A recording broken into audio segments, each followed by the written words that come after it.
female master distillers are taking over, not just within our portfolio, but I'm sure with portfolios that you represent day in and day out. And this is a really exciting opportunity. Thank you for all your hard work on Johnnie Walker. And that being said, I'm gonna bring up Dr. Emma Walker.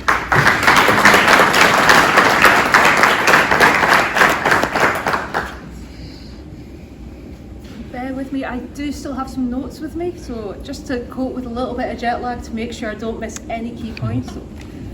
It also gives me something to do with my hands to stop me flailing about so much. If anyone's struggling to hear me, if you can just wave at me, just get me to talk up a little bit more, or if I start speeding up. It's such a prestigious group in front of me, it can be a little bit nerve-wracking. Like, it is slightly terrifying to see this group of people in front of me. And knowing the great work that you guys all do. So I'm just going to look at a spot behind you, and if you imagine that I'm making eye contact with you, that'd be wonderful. So I'm going to give a little bit of an insight into how I joined Diageo, what I do within Diageo, talk about the team that I work in, so the Whiskey Specialist team, what we do, what we're responsible for. A little bit of a talk about Johnnie Walker, so just some key facts that then leads to where Jane Walker came from, how that's been introduced, and the Craftsman programme. And then we'll get into talking about Jane Walker, what's in the bottle, what does it taste like, and hopefully then get questions. So if there's any questions, if you can just ask them as we're going through. If they get really difficult, I'll maybe take them away and get someone else to answer them for me.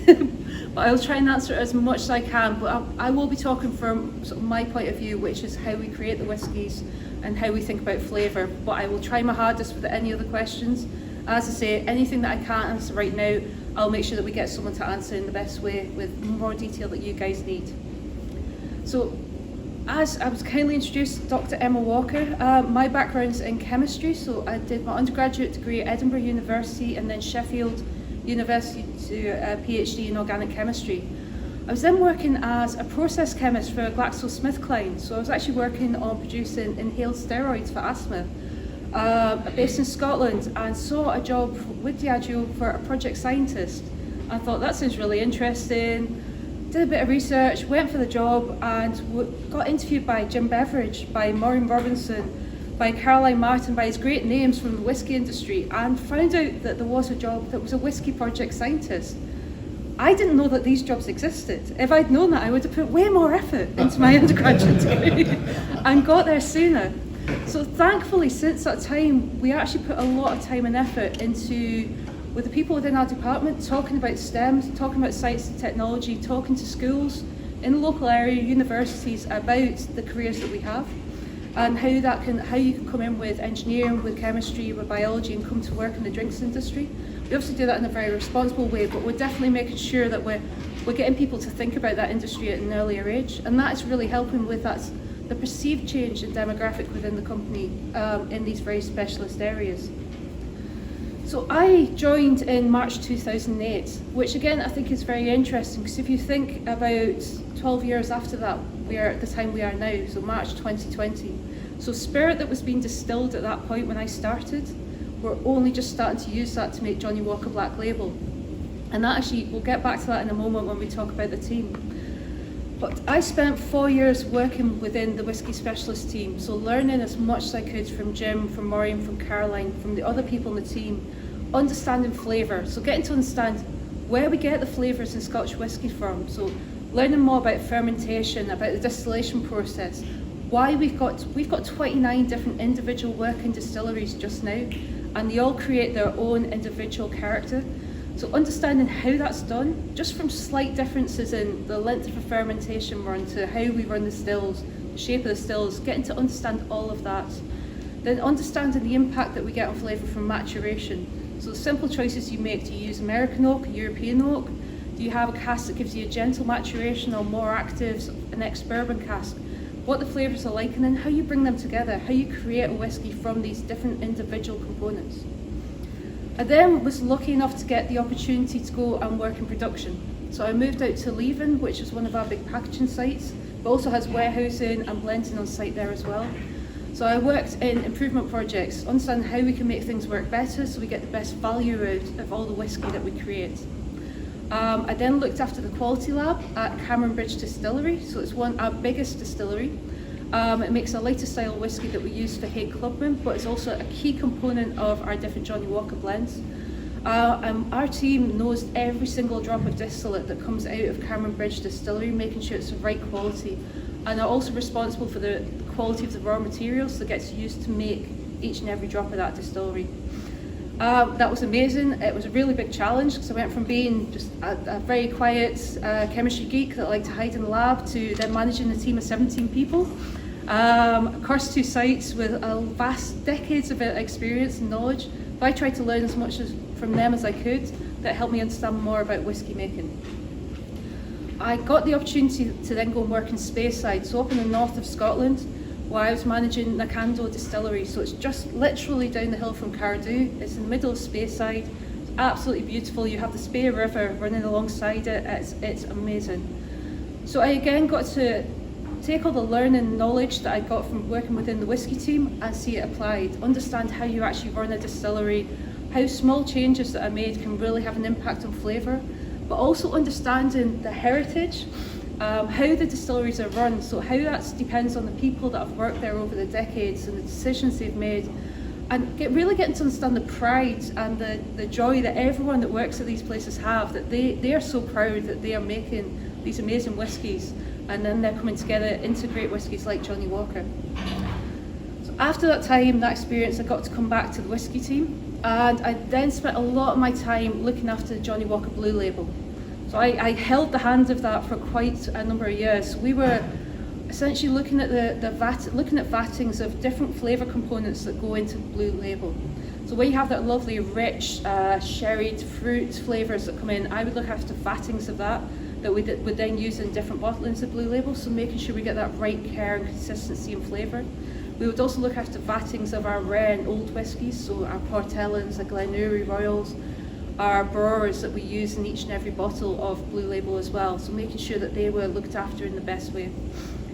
So from that learning and insight and really getting to know Blue Label, I then got to work on the innovations of Blue Label, Ghost and Rare. So I looked after the Brewer edition and the Portellan edition, and that was really good fun. So you have Blue Label is we make the same whiskey day in and day out, and that's what we need to do because people know and love Blue Label, they know and love Black Label, and they want it to be the same.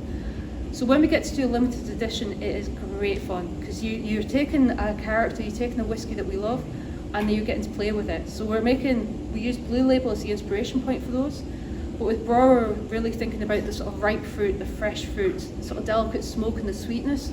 So you were taking those elements of Blue Label and really emphasising them and playing with them with very rare whiskies that we can only use in limited editions because we don't have large volumes of them. It was the same when we did the Portellan, we were looking at some of that fresh, vibrant fruit and the smoky flavours and just looking to emphasise those. So they all talk back to Blue Label, but then they move in slightly different ways. And that is great fun, and it set me up in a very good place for working on Johnnie Walker. I was also extremely lucky that I got to work on the John Walker Masters edition, which was Johnnie Walker's first 50-year-old whiskey, and that was amazing. It was one of those whiskies when you work on, you're like, even if you're having a bad day, I get to come and nose these whiskies and work with these whiskies, and it's something that I'll be able to tell my family when I'm older that I got to do this, and it's great.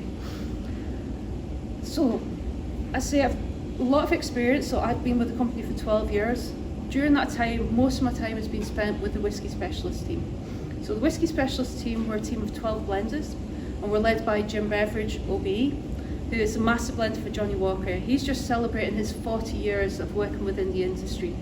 And he's a great person to work for and work with, and is great at sort of helping with that coaching and mentoring, and really getting you to understand different insights you might not have thought about, and you don't know until he starts talking about it. Like, I'd not thought about whiskey in that way, I'd not thought about that distillery or the impact it has in a certain way. And for me, that really shows that the power of being able to work in such a great team is you have a very good way of looking at things and understanding things, but you need to have other people have a slightly different viewpoint, a slightly different outlook, just to help you get as much as you can from the amazing whiskies we work with. But within that team of 12 blenders, which has over 250 years of experience, you also have Maureen Robinson, who's the master blender for Buchanan's and is part of the Craftswomen scheme. She's also master of malts for Singleton. She gets mobbed in the streets if she goes to Asia. often comes back with quite a swollen hand for being sat down in the shop and made to sign each and every bottle that is in these shops. And she is absolutely amazing. She's got more than 43 years of experience of working in the whisky industry, which I think is a really good story to tell. We often get told, where are the women in whisky? There's no women working in whisky. I always get asked, what's it like to be a woman working in whisky? And it's a frustration because you don't hear the guys that I work with getting asked that. But part of that does sit with us. In the past, we've not been great at talking about the mix of people that work on whisky. So we talk about our master blenders. So Jim is the sixth in a line, unbroken line of master blenders for Johnnie Walker, but there will always have been a team of people working behind each one of those master blenders. And those teams will always involve a mix of different people. So as I say, we've got Maureen Robinson. We also have Caroline Martin, who's been working in the industry for 34 years and comes from a food scientist background. She's the master blender for Bell's, for J&B Rare, but also for Romco, so our new Irish whisky that has just been launched in the past couple of years. So within the team, we are really lucky. We naturally have a 50-50 mix of men and women. We've got all this vast experience, but we also make sure that we keep bringing new people into the team. So we have a student intern that comes in. We have a different intern comes in every year. So there's always someone in the team that's got less than a year's experience. And that might seem slightly odd, but it's really good to have someone come in and go, why are you doing it that way? Why are you using that process? Why do you mix those whiskies in that way? Why are we using this system to look at our whiskies? Is that the best way to do it? So it's really good to have different insights coming in and challenging us. And in a lot of cases, we will look at things and go, no, that is the best way. But it's good to have a fresh pair of eyes come and look at something. And it's always good to have someone else coming in and going, is that the best way? Is there a different way to do things? So if we don't continue to do that, we will just end up doing the same thing, and becoming less relevant. So it's really good that we have these ways of bringing new people into the team, and it's been a very significant build for the team. If you look at our team, we have a number of people that actually started as student interns, have gone to finish their degrees, and then have come back to rejoin the team. I think it's 3 or 4 people within our own team, but we also have people that work with the whisky team that are now in distilling. They're in maturation or different areas of the business, so it's a hugely important part of the business. So as I said, we're a team of 12 blenders. We have other people there. We are responsible for all of Diageo's Scotch portfolio. So every single drop of Scotch that goes out the door, we are responsible for the quality of that. So it's no pressure. So we are responsible for innovations. Any new projects that come in from our marketing colleagues, so things like Johnnie Walker, where our colleagues will come in with a concept, an idea of where they want to sell this, what the price point is, importantly what the volume is. So we have more than 10 million casks of maturing whiskey that we have, I would say at our fingertips, but within a couple of 100 miles of where we sit. And we have some amazing colleagues in maturation in the warehouses that will go and get us samples, cask samples, bring them back to where we sit in near Stirling, and we get to nose those, assess them, and put them together into new innovations. So that's a very important part, because we need to keep on making sure that we are moving forward, that we're building on innovations of the past, the Johnnie Walker style of continually striding forward and looking to the future. But we are also responsible for maintaining the heritage, the quality of our existing brands. So we need to make sure, as I said, that Black Label, Blue Label, Red Label, that our core brands are still being made in exactly the right way and have the right quality in every single bottle that the customer expects. But we are also laying down the stocks for the future. So as I said, when I started in March 2008, the whiskey that was distilled then at each of those different distilleries is only just now starting to get to be used in Johnnie Walker Black Label. So that's really important. We are thinking about the here and now. We're thinking about what the trends are going to be in the next couple of years. But by this point, we're using stock that's already laid down. So we need to actually be thinking 12 years in the future, 20 years in the future, to make sure we are laying down the right stocks for what's going to come. Make sure that we're covering all eventualities and that we are thinking about the flavour styles. How do people want to drink whiskey? What are they looking to drink? Which flavour style are they looking to have? Trying to think about that in advance so that we are making the right decisions now for ourselves in the future, but also for the people that are coming along after us. Just go back to my notes for a minute. So in that way, it does feel that we are carrying on that heritage of the Johnnie Walker family. So they were thinking about that and how they would expand and how they would innovate. So we are continuing that learning. So as you guys more than aware of, Johnnie Walker is an iconic brand and it is well recognised around the world. Part of that recognition is the belief that it's going to be high quality, it's going to be the right kind of whiskey in there.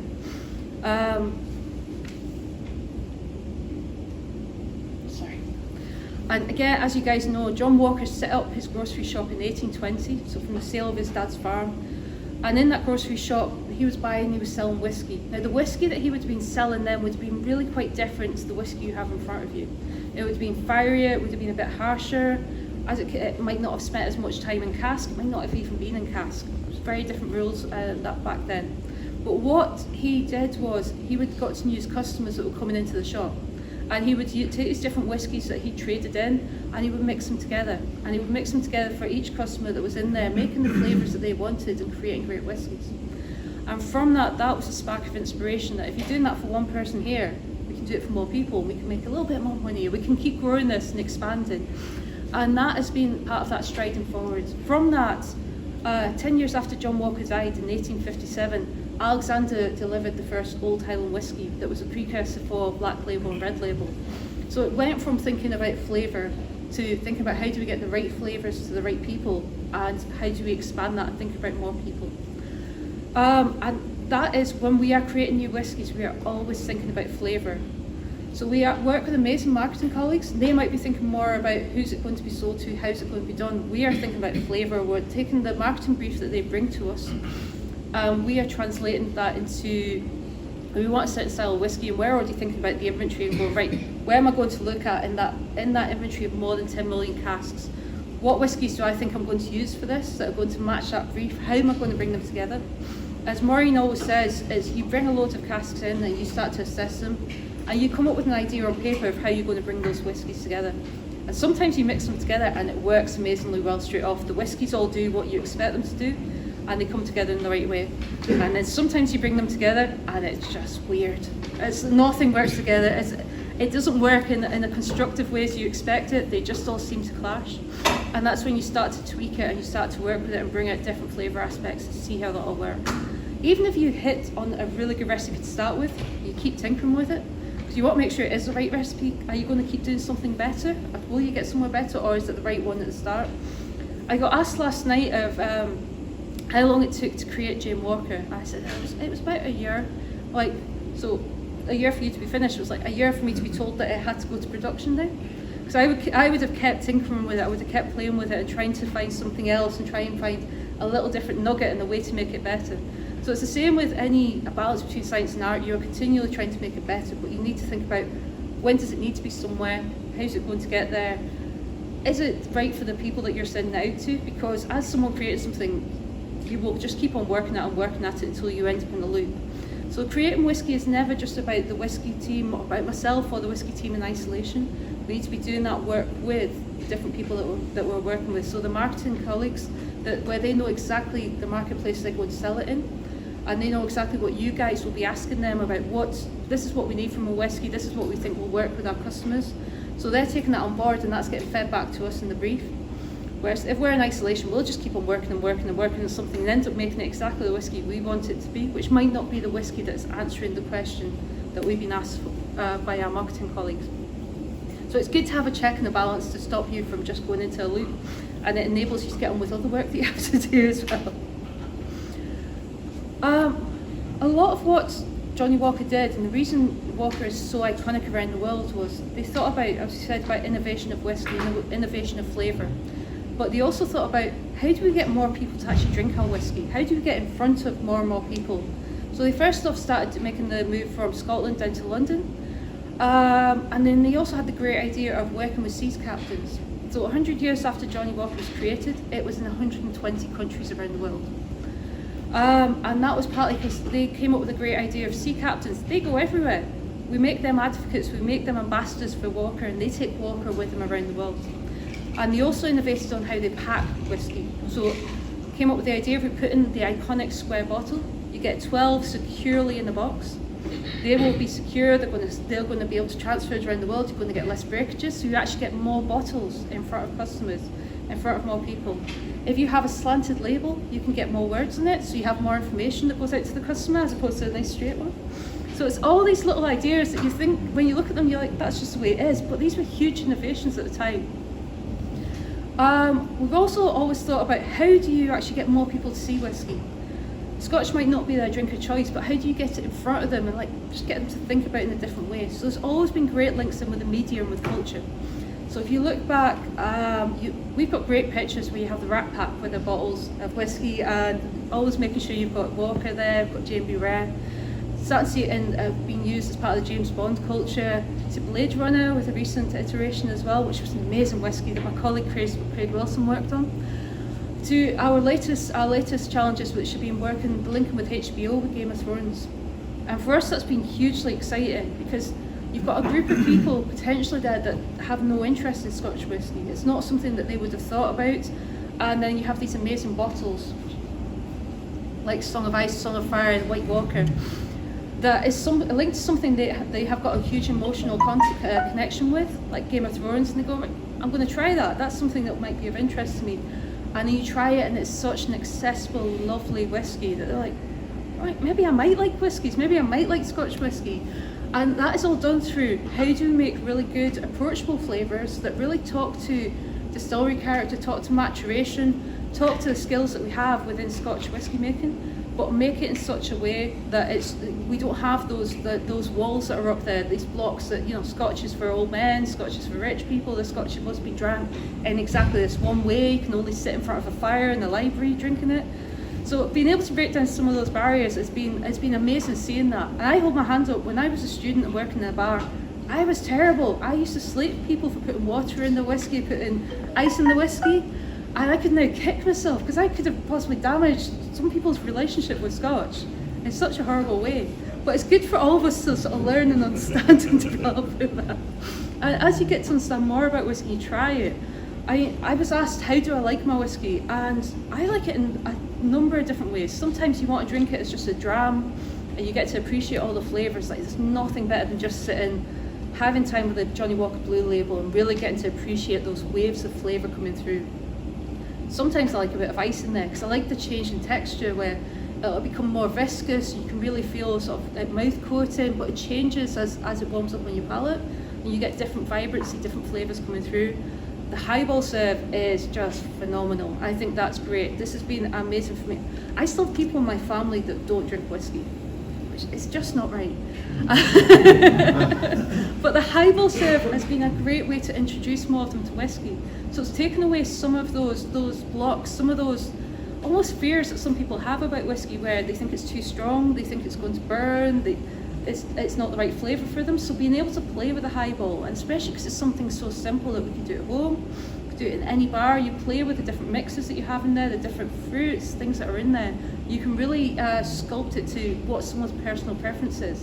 And if we can break down those barriers that people see as a block to Scotch, and they see it as being too challenging, that can really help us all to get more whiskey on lips, whiskey in front of people, and helps us become part of the breakthrough, where people are really excited about new tequilas, American whiskey's doing so well.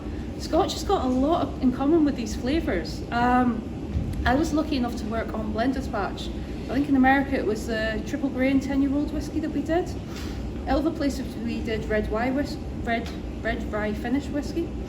And this was whiskey, it's all Scotch, it's all flavours that we have. If we talk about the flavour wheel, these are all there in Scotch whiskey, but we were just playing with them and emphasising different flavours and styles.